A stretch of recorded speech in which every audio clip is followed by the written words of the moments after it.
We are currently under attack. C'est ce qu'a écrit par mail un étudiant de l'université de Berkeley en Californie le 2 novembre 1988. Bonjour à tous, c'est Shed et aujourd'hui on va parler du premier ver informatique qui a paralysé Internet.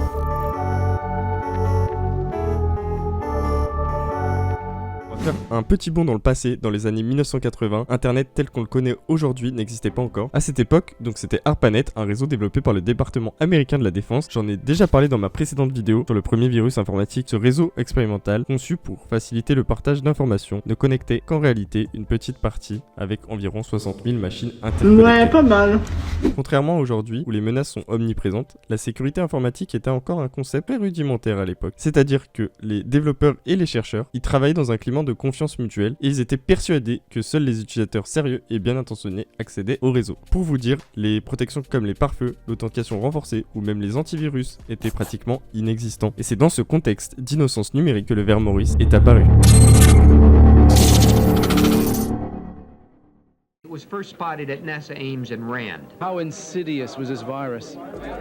Well, it spread very quickly. Just ran. It would enter your machine, it would do its thing, it would go to other machines. At MIT, 200 computers were infected. Across the country, the toll might be 6,000.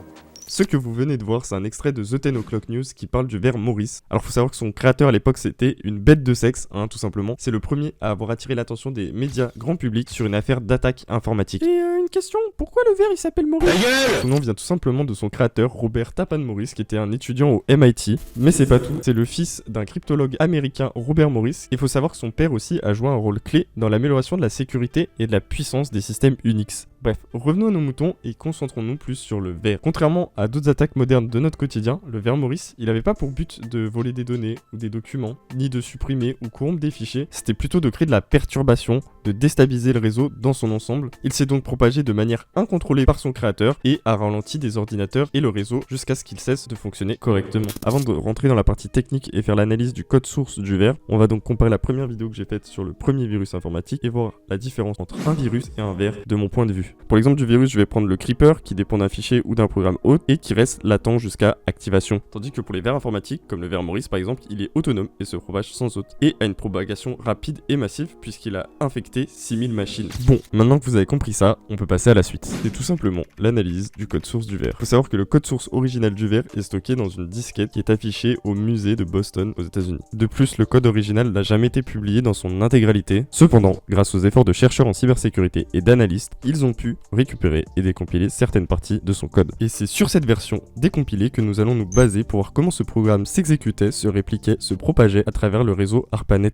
Petit disclaimer, je suis pas analyste de malware professionnel. Par contre, si vous êtes curieux de voir d'autres analyses de code de malware historique ou moderne, dites-le moi en commentaire et abonnez-vous pour ne rien manquer. En étudiant ce code, nous pouvons voir comment les techniques utilisées en 1988 sont toujours d'actualité dans les logiciels malveillants modernes. Pour commencer l'analyse, on va donc tout de suite commencer par le premier fichier qui était cracksum. Une des méthodes utilisées par le ver Maurice pour se propager consistait à deviner le mot de passe des utilisateurs. Pour cela, il combinait plusieurs stratégies et exploitait la faiblesse des mots de passe utilisés à l'époque. Ce code que vous voyez affiché à l'écran, en fait, le ver essayait d'abord tous les mots de passe très simples ou même vides, car à l'époque, beaucoup de comptes Unix n'avaient pas de mot de passe défini. C'est ce fichier qui permettait au ver de repérer des nouvelles cibles et de se propager sur le réseau. hs.c, il scannait le réseau et il maintenait une liste des hôtes infectés. Ce troisième fichier que nous avons dans la décompilation du ver est tout simplement un makefile. Ça permet d'automatiser la compilation d'un programme sous Unix. C'est tout simplement un outil classique de Unix. En gros, ce fichier montre comment le ver était compilé et prêt à être lancé sur une machine cible. Le quatrième fichier était net.c. En fait, ce fichier il gère les connexions réseau et l'initialisation des interfaces sur les machines infectées. Ici, le ver ouvre un socket et utilise la fonction IOCTL pour récupérer la liste des interfaces réseau actives sur la machine. C'est une étape clé pour identifier les connexions possibles. Toujours dans le même fichier, on a une deuxième fonction qui est intéressante qui est defnetmask. Grâce à ces lignes, en fait, le ver détecte la classe d'adresse IP pour savoir quelles machines sont sur le même réseau et peuvent être attaquées. Enfin, la dernière ligne de code intéressante, c'est plutôt l'exécution d'une commande netstat-r-n pour récupérer la table de routage afin de trouver de nouvelles cibles à infecter. En gros, ces extraits que je vous montre concrètement, ça montre comment le ver Morris analysait le réseau pour s'étendre un maximum. Le 5e fichier, stubs.c, servait principalement de support pour plusieurs fonctionnalités du ver. Ensuite, on avait worm.c, comme son nom l'indique, c'est ici que le ver prend vie. Pour combler le tout, la colonne vertébrale du code, c'était worm.h qui définissait toutes les variables et fonctions importantes. Le 8e fichier de cette analyse est tout simplement worm.des. Ce module est un élément clé du ver car il implémente une version optimisée de l'algorithme de cryptage inspiré du DES, permet de casser rapidement les mots de passe. Et tout ça, ça a quand même un petit lien avec son père qui était cryptologue. Petit cours rapide pour expliquer le DES. DES, ça signifie Data Encryption Standard. C'est un algorithme de chiffrement qui permet de sécuriser des données en les transformant en un format illisible sans une clé spécifique. Pour vous donner un exemple simple, imaginons que Poney veut envoyer un message à Dimbu, mais il veut chiffrer ce message. Pour cela, il va utiliser une clé, et si Dimbu veut déchiffrer le message que Poney a envoyé, il a besoin de cette clé. Sinon, il ne pourra jamais déchiffrer ce message qu'il a reçu de Poney. Maintenant qu'on a fini l'analyse du code du ver, on va voir ce qui s'est passé après que le ver a été découvert. Cornell University graduate student Robert Morris was indicted today for planting a virus that infiltrated more than 6,000 computers across the country. Morris's defense includes that he intended only a low-grade prank.